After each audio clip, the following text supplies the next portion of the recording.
نبی صلی اللہ علیہ وآلہ وسلم کے حوالے سے جب ہم یہ بات کرتے ہیں نا کہ میرے نبی سا ہے ہی کوئی نہیں، تیرے بابے تشائی کوئی نہیں، تو یہ تو بڑا زبردست نعرہ ہے. تم تو کہتے ہو صحابی کے گھوڑے کے قدموں کی خاک جیسا کوئی نہیں، غوث قطب ابدال تشائی کوئی نہیں. ہم تو کہتے ہیں نبی کے جیسا ہے ہی کوئی نہیں، تیرے بابے تشائی کوئی نہیں. کہتے ہیں ثابت کرو، ثابت کرتے ہیں، لو سامو. تو یہ جعلی چیزیں انہوں نے مشہور کی بھی تھی. اسی طریقے سے صحیح مسلم میں حدیث ہے، بنو سلمہ جو ہے وہ مسجد نبی شریف کے قریب شفٹ ہو رہے تھے. ایک چوراہے پر نبی اسلام سے ملاقات ہوئی. آپ نے فرمایا کہ تم اپنے اسی گاؤں میں رہو، جتنے قدم تم چل کے آتے ہو اللہ تعالیٰ کے حضور اتنی نیکیاں لکھی جاتی ہیں. انہوں نے کہا یا رسول اللہ اتنی دور سے آتے ہیں، ہمیں نماز میں تردد ہوتا ہے، ظاہر ہے لیٹ ہو جاتے ہیں بعض اوقات. تو آپ نے فرمایا جتنے قدم چل کے آتے ہو تمہیں ثواب ملتا ہے. تو وہ دوبارہ سے اپنے گاؤں میں شفٹ ہو گئے. نبی اسلام نے انہیں یہ مشورہ نہیں دیا کہ غوث قطب ابدال تو اڑ کے پہنچا کریں گے مکے اور مدینے، تم اڑ کے مسجد نبی میں آ جایا کرو. اس ٹائم کوئی نہیں اڑتا تھا، سب جھوٹ ہے، نہ بعد میں کوئی اڑا ہے. یہ سارے فراڈی ہیں، جھوٹ بولتے رہے.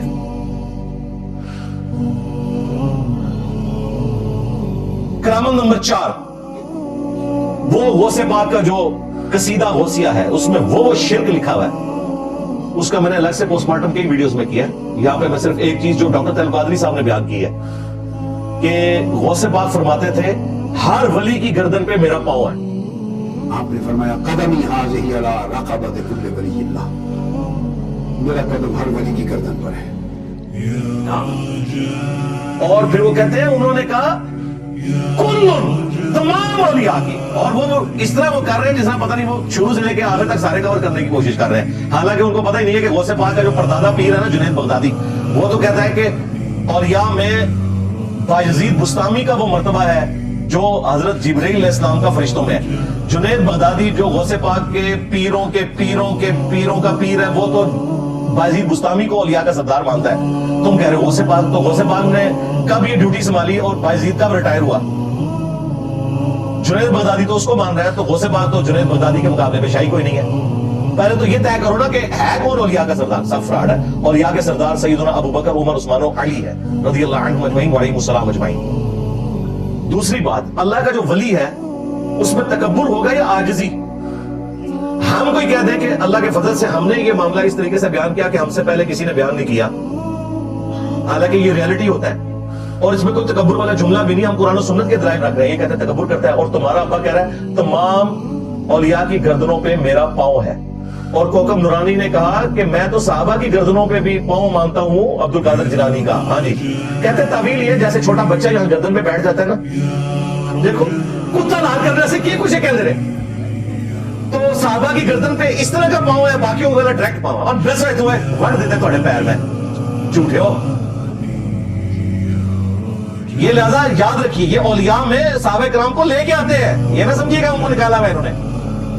اسی لیے وہ کوکب نورانی نے ننگی بات کر دی کہ ان کی گردن پہ بھی پاؤں ہے، وہ اور طرح کا پاؤں ہے. اور یہ عبد القادر جیلانی کے بارے میں بیان کر رہے ہیں. اللہ کے بندو، کیا مولا علی نے کبھی کہا کہ صحابہ کی گردن پہ میرا پاؤں ہے؟ کبھی نہیں ایسا ہوا. صحیح بخاری میں حدیث ہے، محمد بن حنفیہ جو حضرت علی کے بیٹے تھے، حنفیہ نامی عورت سے، وہ کہتے ہیں میں نے سیدنا علی سے پوچھا کہ بتائیے رسول اللہ کے بعد سب سے افضل کون ہے؟ تو حضرت علی نے کہا کہ ابو بکر. پوچھا ان کے بعد؟ کہا عمر. تو کہتے ہیں میں نے ارادہ کیا کہ تیسری بار نہ ہی پوچھوں کیونکہ پھر یہ عثمان کا نام لیں گے. تو میں نے کہا اس کے بعد تو آپ ہی ہوں گے نا، ابو بکر عمر کے بعد. یہ صحیح بخاری شریف ہے، مولانا شریف نہیں. تو حضرت علی کہتے ہیں میں تو عام مسلمانوں میں سے ایک مسلمان ہوں. ہائے ہائے، تمہارا غوث پاک جو حضرت علی کے نام کے اوپر پورا اپنا یہ دھندا چلاتا رہا، یہ کہہ کے کہ میں حضرت علی کے قدموں تک پہنچا ہوا ہوں اور رسول اللہ نے میرے منہ میں 7 دفعہ لعاب دان ڈالا ہے اور مولا علی نے 6 دفعہ ڈالا ہے. مولا علی تو یہ کہے کہ میں عام مسلمانوں میں سے ایک مسلمان ہوں، اس لیے کہ مولا علی مؤمن کامل تھے. ومن احسن قولا ممن دعا الى الله وعمل صالحا وقال انني من المسلمین. اس سے بہتر کس کی بات ہو سکتی ہے جو لوگوں کو اللہ کی طرف بلائے اور خود بھی نیک اعمال کرے اور پھر بھی کہے کہ میں بھی عام مسلمانوں میں سے ایک مسلمان ہوں. مولا علی تو کہیں کہ میں عام مسلمانوں میں سے ہوں اور تمہارا غوث پاک یہ کہے کہ تمام اولیاء کی گردنوں میں میرا پاؤں ہے. اسی قصیدہ غوثیہ میں لکھا ہے کہ قیامت تک جتنے صبح شام آئیں گے نا، مجھ سے پوچھ کر सुबह सूरज तुलू होगा और फिर जब गुरूब होगा फिर भी मुझे खबर देगा। मैं तो कहता हूं गौसे पाक को तो सूरज के साइज का ही नहीं पता था। उनसे पहले इमाम गजाली, उनको सूरज के साइज का नहीं पता। उन्होंने किमिया सादत में लिखा है कि ये 60 गुना बड़ा है। आज हमारे बच्चे को भी पता है 60 गुना नहीं 13 लाख गुना बड़ा है सूरज जमीन से। लो सामो, जिन लोगों को सूरज चांद तारों के साइज नहीं पता, फासले नहीं पता, वो ये कह रहे हैं हमारी मर्जी से चलते हैं। जी अल्लाह ताला ने मुझे एक रजिस्टर दिया है जिसमें क़यामत तक मेरे मुरीदों के नाम लिखे हुए हैं। मुझे अल्लाह ने गारंटी दी है कि सबकी मौत जो है ईमान पे होगी। मेरा मुरीद मशरक में हो, मैं मगरिब में हूं, उसका सतर खुल जाए तो मैं ढांप लूंगा। हालांकि एक मुरीद का सतर जो है पब्लिकली खुल गया तकरीर के दौरान, वो कादरी था, कोई हाथ नहीं आया।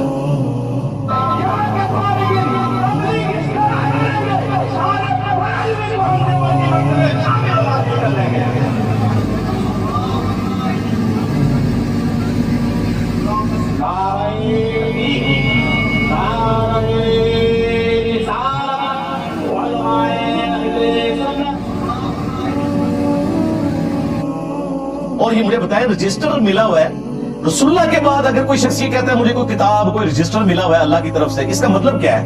कहना क्या चाह रहे हो भाई? वही कुछ कहना चाह रहे हो जो गुलाम कादियानी दज्जाल ने कहा है।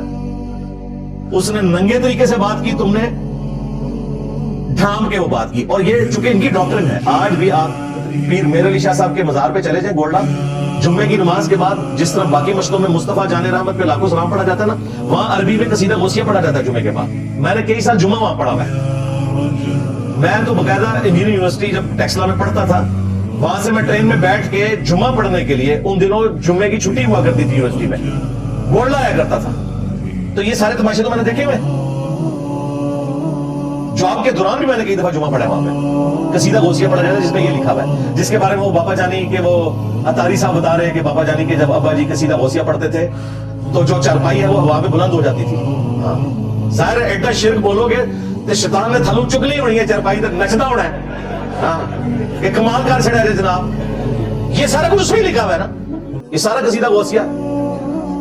और चारपाई चुकी गई है, वो चुकी है शैताना ने, तो उस तो बाद उन्होंने लुटी पाई होते कि बाबा जानी कमाल काम, फिर बाबा जानी जी तौबा दूंगी जाना सी। और उन्होंने तो फिर उसको एपेक्स में पहुंचाया जाके वो सारे शिर्क को। तो ये सारा फ्रॉड मचाया हुआ इन्होंने। आखिरी करामत नंबर 5, वो डॉक्टर तैयब कादरी साहब कहते हैं, नहीं मौलाना रूम का एक मुरीद था हजरत आतिशबाज। हाँ, वो कहते हैं मौलाना रूम के कुछ मेहमान आ गए तो उसके पास कोई ईंधन नहीं था, तो उसने अपनी टांग के ऊपर तेल छिड़क के आग लगाई और उसके ऊपर हड्डियां पकाई। उसकी वजह से हजरत आतिशबाज जो है मशहूर हो गए। यार डॉक्टर तैयब कादरी साहब पढ़ा लिखा आदमी यार, पंजाब यूनिवर्सिटी से डॉक्टरेट की हुई है इन्होंने, ठीक है, इंग्लिश फ्लुएंट बोलते हैं, अरबी फ्लुएंट बोलते हैं, कुरान और सुन्नत का अच्छा खासा नॉलेज है। लेकिन आप देख लें जब मत मारी जाए इन नांगों के पीछे लगे हुए, तो वो कहते हैं कि जी सुबह के वक्त वो टांग ठीक हो जाती थी, फिर उन्हें मजा आता था टांग को आग लगा के, और कहते हैं तेल छिड़क के।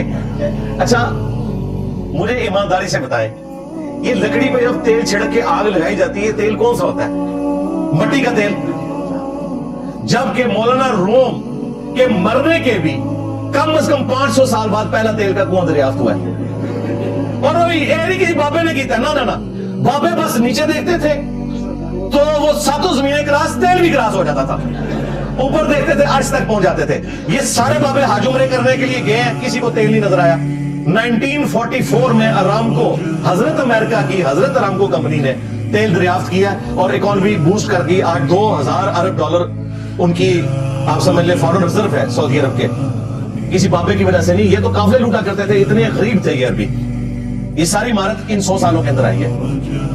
तुम्हारे बाबे हज उम्रे के लिए जाएं, उन्हें तेल ना नजर आए वहां पर। वैसे लोगों के दिलों के हाल जानते हैं। हमारी मैकेनिकल इंजीनियरिंग का फार्मूला लिखा हुआ देख के ना पढ़ सकेंगे, वैसे दिलों के हाल जानते हैं। एमए के बगैर बाबा जानी पढ़ नहीं सकता, वैसे दिलों के हाल जानते हैं। सारा फ्रॉड मचाएगा। तो ये तेल वो कहते हैं ना, ये झूठ बोला है इन्होंने, वो तेल नहीं था, झूठ बोल रहे हैं। उस वक्त ये तेल निकले ही नहीं था जमीन से। पेंसिल्वेनिया अमेरिकन स्टेट है जिसमें पहली दफा तेल का कुआं 1853 में निकला। बकायदा वहां लोग ज़ियारत के लिए जाते हैं। कर्नल एडमन थे, मुट्ठी दाढ़ी थी, हजरत एडमन, हाँ जी, हजरत एडमन ने ये पहली दफा तेल का कुआं जो है वो वहां पर दरियाफ्त किया। फिर हजरत डीजल थे जिन्होंने डीजल इंजन बनाया। हाँ, डीजल एक बंदे का नाम है, उसके ऑनरी तौर पे उसके नाम के ऊपर वो डीजल इंजन रखा गया। हजरत डीजल, हजरत एडमन का कमाल है। हजरत आतिशबाज की तो आगे बेचे, तेल छिड़क के आग लगाई। झूठ हो सकता है डॉक्टर अब्दुल कादरी साहब चूंकि पढ़े लिखे आदमी है, वो कहेंगे वो छिड़कने वाली बात गलत हुई है। तेल मला था उन्होंने, वो सरसों का या जैतून का तेल था। हाँ, छिड़किया नहीं सी को मलिया सी, तो वो तेल ज़ाहिर है वो कब्ज़ बसी चल रहा है। मान लो ये जो तेल है ये बाद में निकला है। दूसरा, मुझे बताएं किसी शख्स की जो टांग है उसको आग लगा के हड्डियां पकाई जा सकती है, उसमें से क्या निकलेगा? जितनी देर उसमें वो चर्बी है ना थोड़ी सी, वो पिघलेगी, वो आग बन जाएगी। आप क्या समझते हैं कि हड्डी को आग लगाए तो वो हड्डियां पका लेगी? गोश्त को आग लगाए वो हड्डियां पका लेगी? उसको पकाने के लिए वो ज्यादा जल के कोयला हो जाएगी। आग कैसे निकल सकती है? उसके ऊपर हड्डियां कैसे पक सकती है? दूध पत्ती का जो है ना वो एक मग बनाना, वो भी उसके ऊपर मुश्किल काम है। सब फ्रॉड है, झूठ बोल रहे हैं, और इन्हें पता नहीं है कि इस किस्म के खिलाफ शरअ काम करना और इन्हें करामत कहना ये तो हराम है। करामत सिर्फ खिलाफ अक्ल होती है, खिलाफ शरअ नहीं होती, ये ज़हन में रखिएगा। कहते हैं खालिद इब्न वलीद ने वो जहर पी लिया था बिस्मिल्लाह पढ़ के, बिल्कुल झूठ है, जहर पीना तो हराम है। कहते हैं करामत वही होती है जो अकल में ना हो। भाई करामत खिलाफ अकल जरूर होती है, लेकिन शरीयत के खिलाफ नहीं होती। शरीयत में जहर पीना हराम है, वरना जिसे शौक है ना, कोई जिंदा या मुर्दा बाबा ले आओ, बिस्मिल्लाह पढ़ के या शेख अब्दुल कादिर जिलानी शैयन लीला कह के गौसे पाक को भी बल्कि ले आओ, सॉकेट में 2 उंगलियां डाले और नंगी जमीन के ऊपर खड़ा हो, इंशाल्लाह आखिरत में लैंड करेगा। जहर दूर छੱਡ दो। बुखारी मुस्लिम में हदीस है, इमाम बुखारी ने इसके ऊपर बाब बांधा है कि जहर पीना हराम है, कि नबी इस्लाम ने फरमाया दुनिया में जिसने जहर पिया और वो खुदकुशी की मौत मर गया तो जहन्नम में आग का अजाब भी होगा और मुसलसल उसे जहर पिलाया जाएगा और उसकी अंतड़ियां कटेंगी उसी तकलीफ से। अगर किसी ने पेट में छुरा मार के खुदकुशी की, उसके हाथ में छुरा पकड़ा दिया जाएगा, वो बार बार अपने आप को कत्ल करेगा, फिर अल्लाह उसे जिंदा करेगा, ये उस पर अजाब होगा। और जिसने अपने आप को बुलंदी से नीचे गिराया, पहाड़ से कूदा, या हमारा घोड़े शाह मीनार पाकिस्तान से कूदा, तो उसमें वही अजाब मुसल्लत किया जाएगा। तुम्हारे हजरत आतिशबाज के ऊपर आग का अजाब मुसल्लत होगा जिसने अपने आप को आग लगाई। सब फ्रॉड है, सब झूठ है। सहाबा इकराम तो रोमन एम्पायर के साथ बैटलफील्ड्स में तेल के कड़ाहों में तले गए, लेकिन रोस्ट हो गए, आग उनके लिए ठंडी नहीं हुई। वो हजरत इब्राहिम अलैहिस्सलाम का प्रोटोकॉल था, ये कोई जनरल रूल नहीं है। इस तरीके से चीजों को एक्स्ट्रापोलेट करना ये बिल्कुल जुल्म के ऊपर मबनी है। बाकी काफी सारी बातें और की जा सकती थी, लेकिन मेरा ख्याल है इतनी लंबी जो खुराक मैंने दे दी है ये काफी है। एंड पे मैं गौसे पाक के हवाले से इनको ये भी रिक्वेस्ट करूंगा, जहां आप गौसे पाक से मुतालिक इतनी झूठी बातें बता रहे हैं तो पब्लिक को बताएं कि गौसे पाक ने अपनी किताब गुनियत तालिबीन में नमाज का वही तरीका लिखा हुआ है जो बुखारी मुस्लिम में लिखा है। डॉक्टर तैयब कादरी साहब वैसे लीनियंट है इस मसले में, वो कहते हैं रफुल यदैन करना भी साबित है ना। सरकार साबित नहीं। अगर पीर ने एक तरीका अडॉप्ट किया ना तो तुम्हें अपने पीर का तरीका अडॉप्ट करना चाहिए, फनाफी शेख होना चाहिए। हमारे लिए नहीं, हमारे लिए तो यही काफी है कि बुखारी मुस्लिम में नमाज का तरीका रफुल यदैन के साथ है। गौसे पाक ने तो खुद वहां से सीखा था। और साथ ये भी बताओ कि गौसे पाक की 11वीं खाने वाले जिस तरीके में नमाज पढ़ रहे हैं वो कादियानियों वाला तरीका है जी।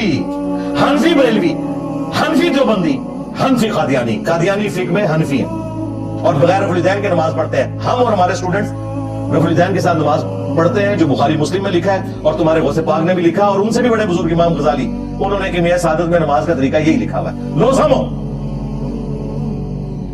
तो अभी तो और बड़ी बातें करने वाली है। गौसे पाक ने हनफियों को जहन्नमी फिरका डिक्लेयर किया है बुनियत तालिबीन में। बाद में इन्होंने तर्जुमा करने में लिखा नहीं ये हनफी ना गुस्सानी थे, ये हनफी ये वाले नहीं है। फिर एंड में लिखा लगता है ये किताब में बाद में किसी ने दाखिल कर दिया। एंड से इन्हें यही नजरिया होती है। गौसे पाक ने गुनियत तालिबीन में लिखा है कि अहले हदीस असहाबुल हदीस जो है वो अहले सुन्नत है, और हनफियों को उन्होंने जामिया लिखा है कि ये अल्लाह ताला की सिफात की बातिल तावीलात करते हैं इस्तिवाल अल अर्श के मामले में और बाकी मामलात के अंदर। हमारे गौसे पाक तो तुम लोगों को जहन्नमी फिरका समझते थे, ये भी बताया करो, ये भी लिखा हुआ है गुनियत तालिबीन के अंदर। मेरा ख्याल है आज के लिए इतनी खुराक ही काफी है। एंड पे हम डॉक्टर तैयब कादरी साहब को دعوت حق دیں گے کہ اللہ سے ڈریں, مرنے سے پہلے کوئی سچی بات آپ بھی کر دیں. بعض لوگوں کو توفیق مل رہی ہے, جس طرح مفتی منیب صاحب سے کچھ اچھی باتیں نکل گئیں, تقی عثمانی صاحب سے نکلی. آپ بھی بڑے آدمی ہیں, میرا خیال ہے آپ کو بھی دنیا سے تشریف لے جانے سے پہلے اور اپنے بزرگوں کے پاس پہنچنے سے پہلے قرآن و سنت کی جو سچائی ہے لوگوں کے سامنے بیان کرنی چاہیے. اور آج میں نے جو یہ باتیں رکھی ہیں, اس کے بعد ہمارے اسٹوڈنٹس کی یہ ذمہ داری ہے کہ ان کو اور ان کے ماننے والوں کو بتائیں کہ جن چیزوں کا مذاق طاہر القادری صاحب اڑا رہے تھے نا, خود بھی ڈاکٹر طاہر القادری صاحب اسی قسم کی اوٹ پٹانگ باتیں بیان کرتے رہے ہیں, کرتے رہتے ہیں, اور اللہ نہ کرے کہ کرتے رہیں. ہاں, ہماری تو دعا ہے. صلو علی محمد وآل محمد, اللہم صلی علی محمد وعلی آل محمد واصحاب محمد وازواج محمد وامت محمد اجمعین الی یوم الدین, آمین.